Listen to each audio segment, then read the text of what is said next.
We are going to get started.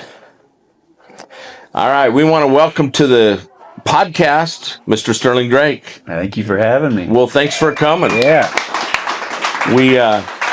We've been looking forward to this weekend for a long time, and it's been amazing. Yeah. Incredible artists. So, how about Kat and Haley? Oh my gosh. How about those two? Wow. I've known Kat from Nashville. We reconnected, but knew her a little bit back then. But Haley, I just played with yesterday at the Remington. Yeah. And I just literally forgot to think of a song or to anything because I was listening to her music, and I was like, "Oh, wait a minute, I'm up next." Totally. Her voice is amazing. Where did you come from? Yeah. Well, and this is the upside and the downside to doing this podcast is that we meet so many great artists and we become fans. And then we have to move on because there's not enough hours in the day for me to listen to all my favorite artists because you all are incredibly talented. Sterling is from Phillipsburg, Montana, but not originally, right? Sure, that's home here now. But I was born in. I will forever be a Florida boy. I was born there, but moved to all around in my childhood. But where in Florida? Southern Florida. My family ranched on the Big Cypress Preservation down there, which is now the preservation, which is like a national park. It's a national park, right? But it wasn't.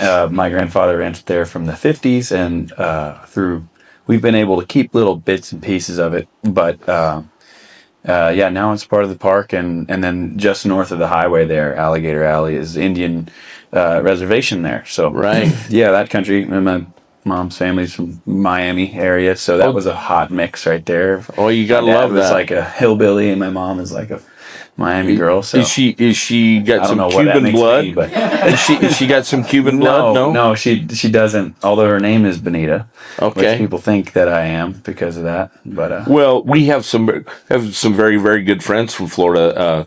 Michelle and I love Florida. We love South Florida. We love Miami. We love South Beach. Yeah, and we love Key West, and except for it got ruined for me last night. But were you there? No, you've heard the song though. Even sung about Guy. Oh, okay, yeah, all right. yeah. So that kind of spoils Key West for me, but nonetheless, we love Florida, but I have a very dear friend of mine who's he was raised in Hialeah, but he comes from a Cuban family. But he's a PRCA team roper, and I spent 13 years in the cowboy rope business, and I used to sponsor him, and so I ran Gator Ropes and Rocky Mountain Rope Company. Cool. And so big fan. Bryce Long and I, when I met him here last year, we did our interview, and we hijacked the podcast for about 20 minutes and talked about horses and roping, and we could do that. Yeah, we could do that. I'm a big but I mean I lived that life, and it's cool, and I got a basement full of trophy saddles and buckles, and I have an office full of guitars now. So you have the same problem I do. Yeah. Well, it used to be guns, now it's guitars. Oh, nice. So guitars take up a lot more room. So, sweet. But how long you been in Montana? Well, more than anywhere. Pretty much after high school, I moved here.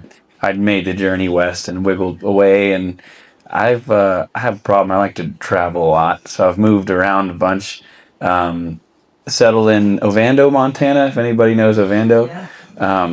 Never heard of it. Seriously. Where's that? It's the Blackfoot Valley. Okay. So just go down south, through Swan Valley and all that, and then you hit the junction there on Highway 200, and then you just go east a little bit. You got a song called Highway 200. I do, yeah. I do. That's a good song. But I lived in and out of there a lot. I really just I really pursued the ranching thing. That was like another passion of mine. So I went for that at times, and then I'd go and play music. And I mean, we lived all over. I went to high school in the Northeast, so I don't really feel like maybe part of my whole story is never really having a strong sense of home, but making one of my own. I've spent time in the country on my grandfather's ranch. I've lived in more urban environments, and I was riding a skateboard and listening to punk music in high school. So I've had all these. I'm a modern man, I would say, in that regard. Yeah. I think as I've traveled and I learned music through my grandfather. Okay. Country music, gospel music. He was really, really big on all that stuff. And So that was how I informed my songwriting. Did he play him? Was he an artist? Or he just and he played guitar. Oh, he did. Okay. And he would listen to a lot of Willie and Roger Miller and Bob Wills and Jimmy Rogers and all that stuff. And I really, kind of looked up to him at a younger age. But yeah, I think for me, my story's always been, where do I want to go? And in Montana was always the aim, and coming out west. And so built a life around that. But I moved to Nashville in 2019 because, I can't stand still for very long. And really kind of switched over and started more leaning towards music. And then that's where I met tons of folks like Wyatt McCubbin, who's here. And it seemed like a really good time to be there. And really, I've split time ever since. Although, I have my home here. I spend a good chunk of time in the winter in Nashville. Okay. My band is out of there. And so kind of operationally there. But then, there's no better place to play music than the Northwest. Well, and you played the National Cowboy Poetry Gathering this last January. Yes, sir. We're going back. You're going back. Mm-hmm. Well, we'll be back this year. Yeah. And maybe we'll get to sit down and visit a little longer. But sure. We were there this year and got to interview a bunch of the artists, the singers, right? Mm-hmm. So we got to Wiley and the Wild West. Oh, yeah. We got to interview Dave Stamey, yeah. Brent Hill. Mm-hmm. Those are all cowboys. If you guys are into cowboy music at all, there's some great artists. Listen to the podcast, okay? They're on there. Yeah. They're great artists and a lot of fun to interview and have some great stories. So yeah, it's a cool kind of like world within the umbrella of roots music, country music. You have your bluegrass. You've got Texas has Western swing. You have all these old kind of institutions within the music. And cowboy poetry is another kind of one that the West has. Yeah. And it's really cool to see. I've always been a fan of these older kind of styles of music, whether it be any of those, and to see them having a little bit of revitalization. And it's been a lot of fun to go. And well, it's interesting because guys like Wiley Gustafson is a Montanan. I don't know if you guys know him. Lives up by Great Falls. Very, very talented. He's the Yahoo guy, right? He's a yodeler, and he made millions of dollars from that. Wait, really? I didn't know this. That's hilarious. You did not know that? Yahoo guy, literally. Yahoo. Yeah. He's the Yahoo yodeler, and literally built an indoor arena in Spokane, Washington, from the royalties from that. And there's a whole story behind that. Watch the podcast. It's on there, right? But you might have heard of me. Yeah. Great story. But he spent a lot of time in California, and that's where that happened. Yeah. Right. So he was down in the Burbank and that, there was a time honky tonk music was big in Southern California. It's coming back, man. Yeah. I just played. We've been going down there a little bit and playing, and there it's cool to see country music having this like resurgence. And for me, traveling and getting out with a band and playing the dance halls has always been what really got me on the road earlier on, and has been a pursuit of mine. And yeah, going to these little satellite cities or communities where like young people are dancing, they're listening to this form of music, and it's really cool. It's really cool to see that. Well, they said, really what happened to the country music scene in California was that it literally got stomped to death. The line dancing killed country music in California. So, but it's very interesting because there are lots of cool little pockets of areas that like you say it is being revitalized, and some of that music's coming back. Mm-hmm. So you got the bug from Grandpa. Where did who else really influenced your music and your interest and love of music? When did you really decide music was it? Yeah, I don't know. I could probably give some credit to my mother, at least a little bit. She was an artist, and it always made me aware of music, of different music. And she turned me on to Bob Dylan and Johnny Cash. And I think that's the first thing I really remember of music is actually like my mom's old cassettes and stuff. Sure. But she was an artist, and I feel like I was encouraged at a young age to pursue some form of expression. And I think that was more of an outlet for me. I never thought of it as a career or anything other than a way to have an expression at a young age. And I wrote songs since I was a kid, you know, and never thought it much of it. And then So how old were you when you started to write your own 12, songs? 12 probably. Really? Yeah. They weren't good, but You haven't brought them back. no, I think even before that, I would like draw and make CDs. I like couldn't even play guitar or sing, but I would make the songs and make the CDs and draw them out and peel all my mom's old CDs out and stuff paper in them. And I was like, I made a record. There you go.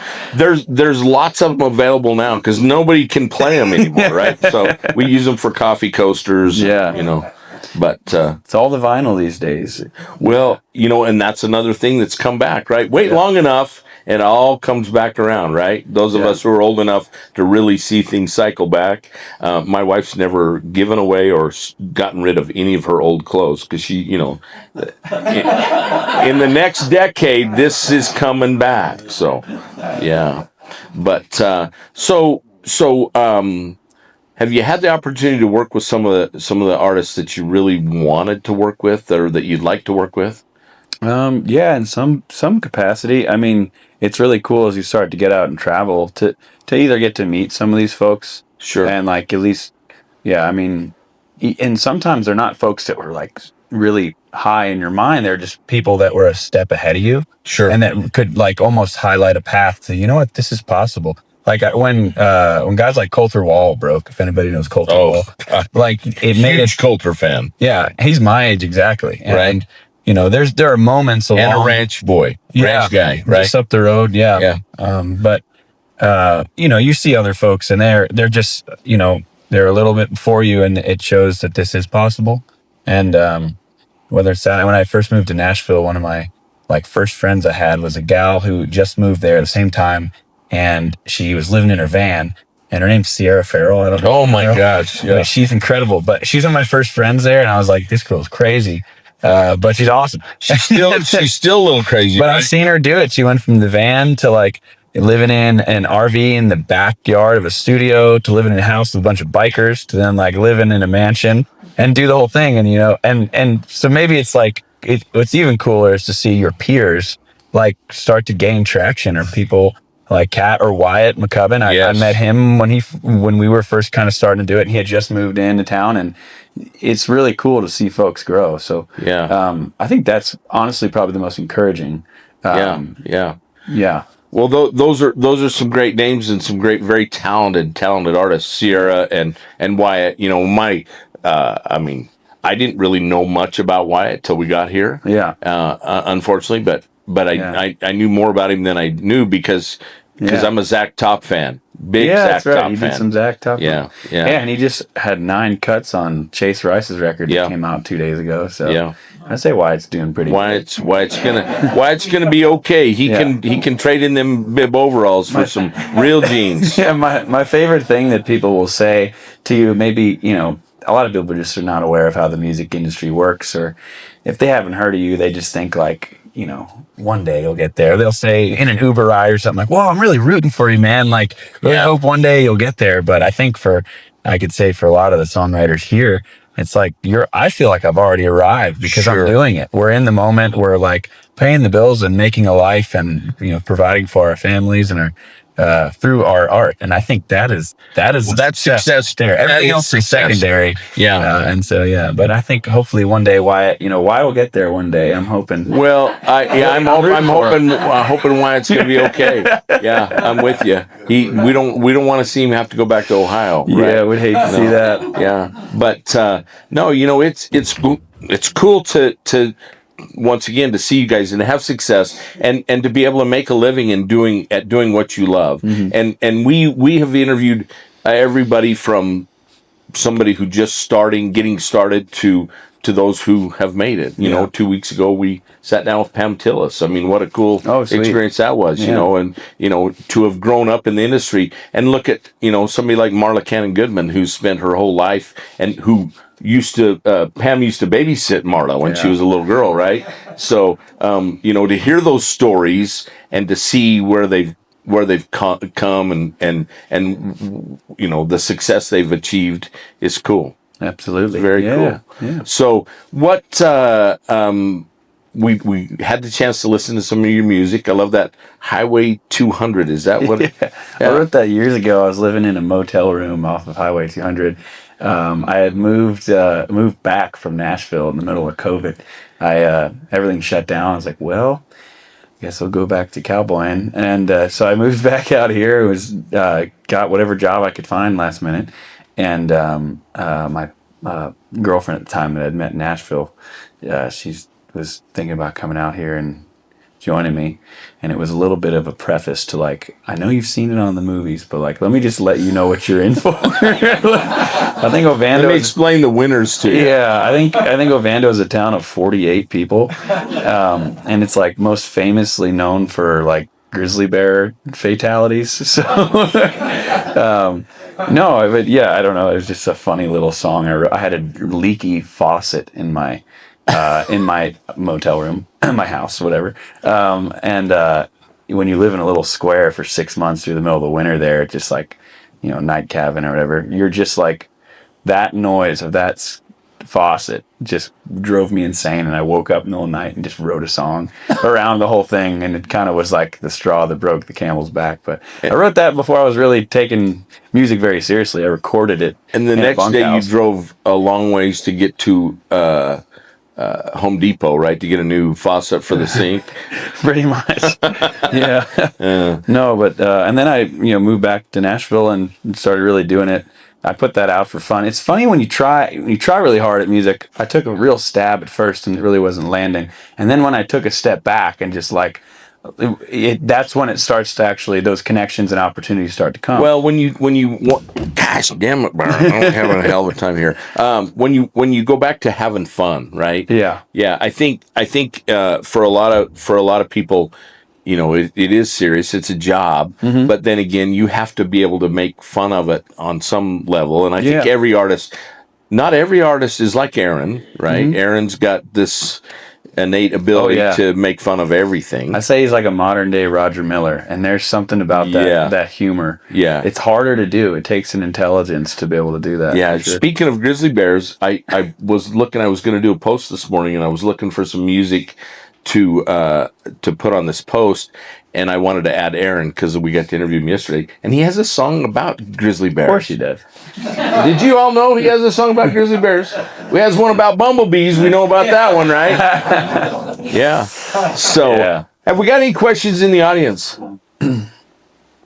You guys are just all enthralled with this. You and I could talk for hours, and we could connect a lot of dots really quick because of the cowboy thing. I know I don't look like a cowboy, but I spend a lot of time riding horses and training and roping and doing all that stuff, and we probably know a lot of the same people. Probably do. Sorry to hear that. Yeah. No, most of them are pretty good people.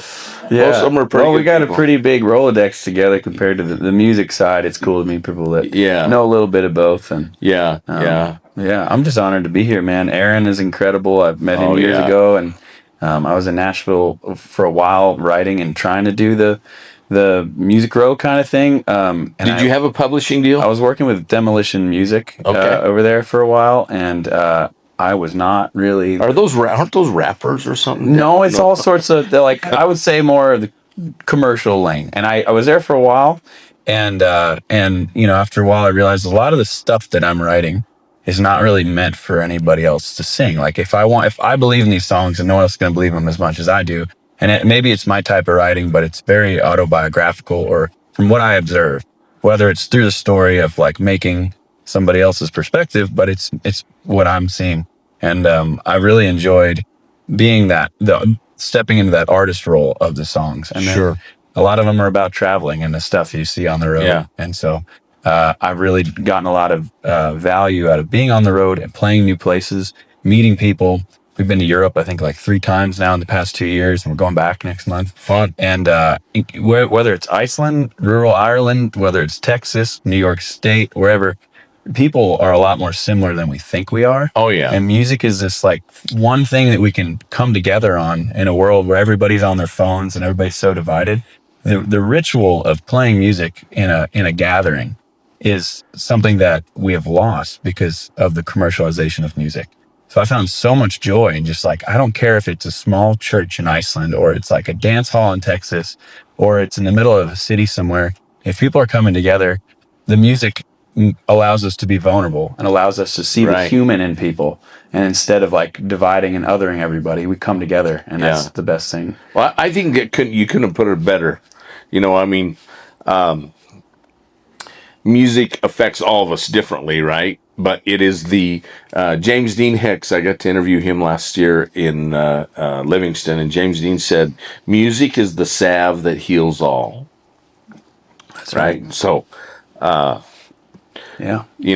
and but it's interesting because the conversation that I've had this morning with Haley, same deal. Not interested in doing commercial writing, right? I mean, she said, yeah, would it be cool to have Brandy Carlisle cut a song? Yeah. Absolutely. But she's writing the music for herself as you do, right? Because it's hard. I have a hard time understanding that whole process. I mean, I understand it. I know how it works. But, these songwriters go into a room and they sit down with two other songwriters and they write a song and they hammer it out. Mm-hmm. And then it goes, now the publishing owns it. Joe Leathers told me, he said, that's the worst time in the world to be a songwriter, because once you turn it into the publisher, it's no longer, you have no control over that song anymore. And now it goes out and the publishers, they're pitching it to all these artists, and maybe an artist that you don't know or you don't like gets your song, and you have no control over that. So yeah, it's a double-edged sword, or there's like two sides of that coin. Yeah, because I truly think that the songs, I don't feel possession over the songs in a way. They might mean something to me, but when someone else sings them, they're different. I mean, you think of like some of the greatest in country and roots music, George Jones or whatever, or even go back even further. Before we even had copyright. Songs have always been adapted. A lot of our melodies come from the people that informed this country, the people that moved here and brought their songs and their stories. And we've, through the generations, used the same melodies, changed the words. Oh, yeah. And so I think that songs are this collective pool, this thing that we all pull from. Yeah. So I think whether you're writing in a room and you're writing for someone else, or you're writing as a diary entry for yourself, they're bigger than us, Well, I think you're right there as well, because we talked about that. The music. Kat's family came from Ireland. Her dad is very so he has those Celtic roots and a lot of those. And you've been to Europe, and so those Europeans, a lot of those songs that they learned in the fields, or even the cowboy songs that you and I grew up listening to, all right? The Irish melodies. When I went over there last, looked like wear a cowboy hat. I went over and did. You'll probably appreciate this. I went to Italy for a little bit, and I played music for a horse clinic that Buck Brandon. Oh yeah, Buck's a great guy. So we went out there and we were roping cattle in Italy and stuff, and dressed like cowboys and stuff. Pretty cool. And then I hopped over from there and went to Ireland, and still got my regalia on, and I'm playing music. And the first thing, people look at you in pubs, they might have had a couple drinks, they're like, "Are you from Texas?" And I'm like, they're like ready to give you some guff, and then I'm like, "No, Montana." And they're like, "Oh, come on in. Come." For some reason, they really like Montana over there. Right. Well, and they love country music. They love music in Europe. And so lots of artists and songwriters, and a few of them I know from Texas that go to Europe. Walt Wilkins spends a lot of time. Every year he goes over to the Netherlands and plays a tour. So, but anyway. Well, listen, we're running out of time. Yeah. I want you to grab that guitar and play me a song. Play us a song. Don't play it just for me. And you pick. You got lots of choices to share with us. So just set it up. Yeah. I'll do a new song. How about that? You need a pick? I just stole one from you. Okay. All right. You didn't even see it. Oh, no, you're good. Yeah. Put it in your pocket when you leave here. I know a company that gives me picks, so. I had a funny story. I was gifted a tortoiseshell pick, which are expensive enough alone, that used to belong to Dan Tominski, and I was gifted it, and I lost it within 24 hours. You sound like me and pocket knives. It's like sunglasses. The more expensive the pick, the faster you lose it. So. Oh, yeah. Today's episode of Musical Miles Podcast is brought to you by Roper Apparel and Footwear. Whether you're chasing songs, loading gear, or standing front row at a live show, Roper blends Western tradition with modern comfort and style. Built tough, worn proud, and ready for every mile. Roper, wear the West. Reckon I'd keep on to this for a while. There you go. All right, here's a new one. I'm actually going to go cut another record here in November. I put out my very first record in May, and it's actually here. They have a few copies here, so if you like Awesome. it here, you can go grab that. But we're going to record another one, and this is a song I just wrote about my home here in Montana, where I live. There's a lot of diversity. I say it's almost like a condensed place of Montana. Like Granite County has the mountains, you've got the rangeland, you got the rivers, you have a lot of different diversity of jobs and trades in those places, and we're all very aware of the importance of the public land in those areas, which is something that's become almost somewhat of a political issue, unfortunately. I don't believe it needs to be. But this song is really just an appreciation for the country I live in, and this collective value of land that we have. It's so much more important than any person or any dollar. So this song I just wrote, it's called The Coyote.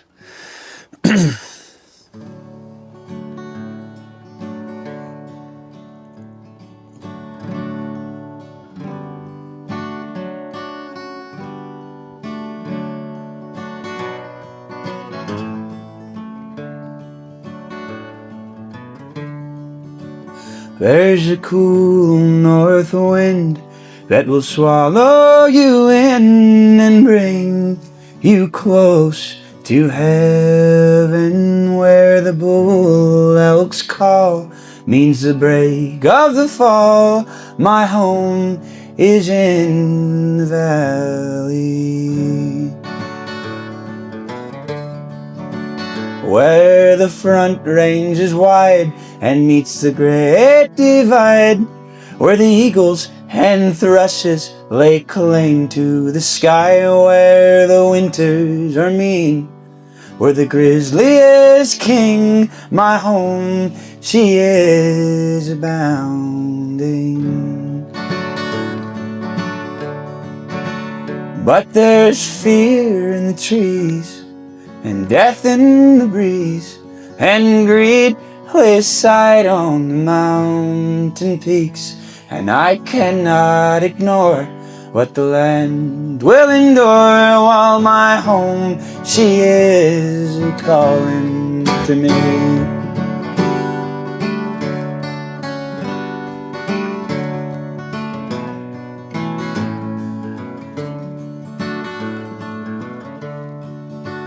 Where the mountains were sown by hands not our own, and the prayers of the sailors still cling to the stone, where the whiskey is rye, where cowboy means pride. My home, she is from days of old. But moose have gone from the hills, where the timber was milled, where the company gains, the town is left with a bill. Will the progress of man learn to live with the land of my home that is calling to me?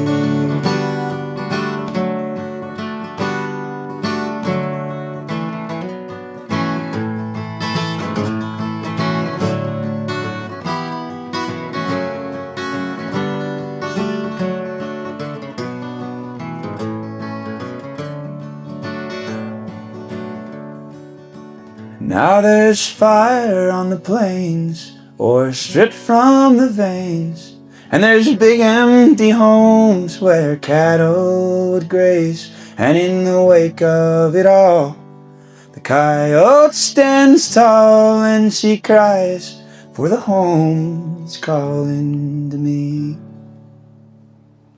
Oh, thank you. Thank you, Kay. That's a beautiful, beautiful song.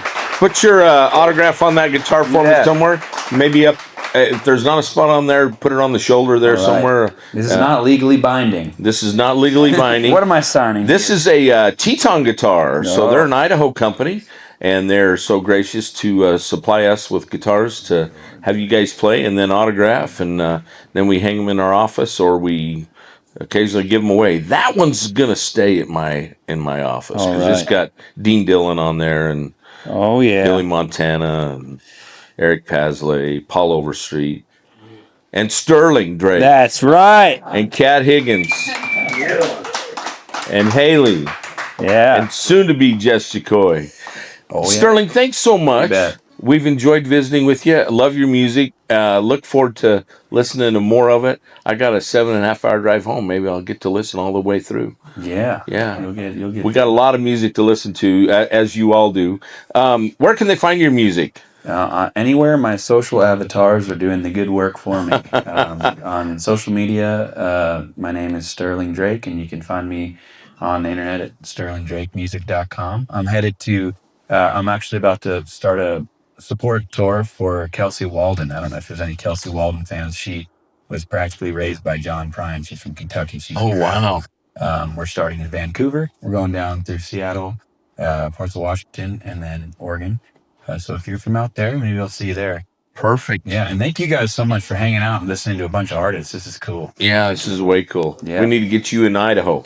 Come visit us. Yeah, you bet. Yeah, we know some venues out there, so maybe we can help get you. Bet you do. But thank you again, Sterling. Was much appreciated.